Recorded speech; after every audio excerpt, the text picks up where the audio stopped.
afternoon and welcome to Taking Cuts. I am your host, Ethan Blumenthal. As always, we have a great show planned for you today. Later on set, we'll have notorious helicopter parent LeVar Ball on the show to discuss how he's a better gymnast than Simone Biles, a better architect than Frank Lloyd Wright, and a better person than Gandhi. But until he arrives, let's take a look at the basketball tournament from which his son was eliminated weeks ago. March Madness has come and gone, as has our use of True TV for this entire year.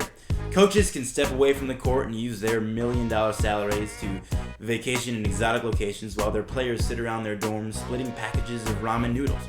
Now, I don't want to spend my time making fun of the group of old white guys who make up the hypocrisy that is the NCAA.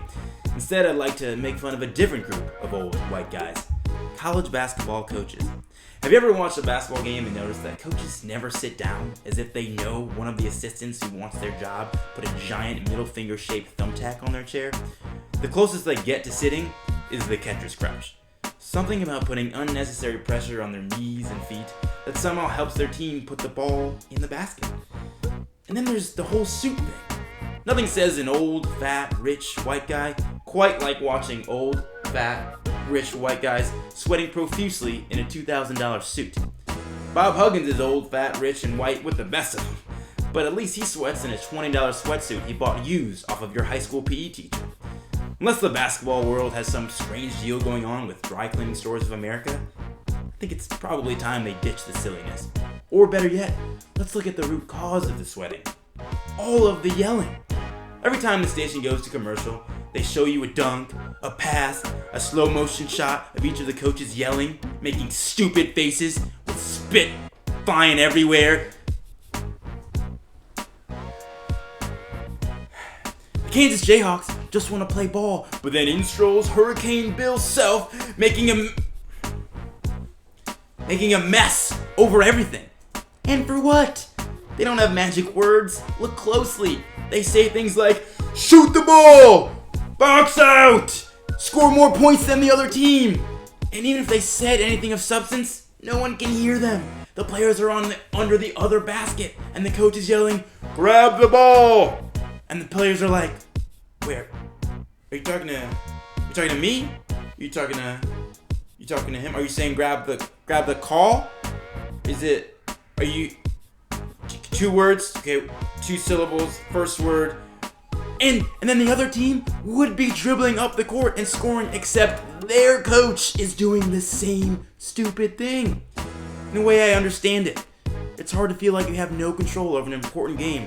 So to settle their nerves, they yell at a bunch of 18-year-olds. I get it. When I feel like I have no control over something in my life, I also like to yell at a bunch of 18-year-olds. Now, I rarely have the chance to, but it looks satisfying. Unfortunately, not only do I believe yelling doesn't help, there's at least one example of it being detrimental to a team this tournament.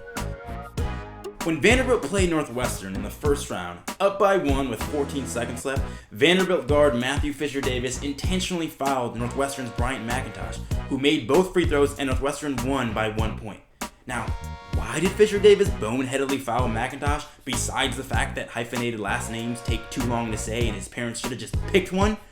Probably because his brilliant coach was yelling something like, play good defense, don't foul! And all he heard was, foul! It's hard to say for sure, but whatever the coach was screaming and flailing about like a little kid who just dropped his ice cream, it was nothing the players didn't know. After they scored to go up 1, they aren't running down the court thinking to themselves, should we play good defense or bad defense? Okay, good defense, cool. They may have had someone else take their ACTs, Derrick Rose, but they still understand how basketball works.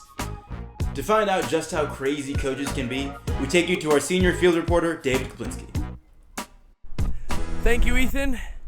Growing up in a traditional military family as I did, watching these college basketball coaches yell at their players brings back fond memories of my childhood. My parents yelled at me constantly, and after 2 straight years of crying and 6 years of therapy, I am a better man because of it.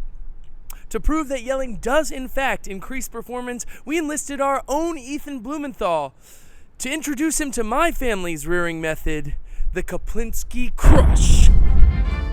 Come on, let's go! Bigger circles!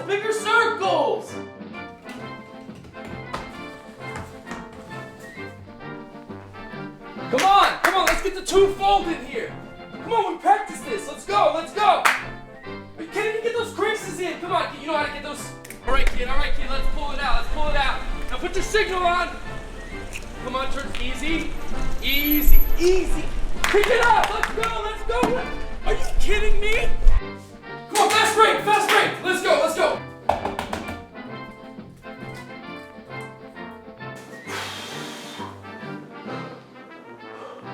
Get it down, let's get it moving. That stuff's hot.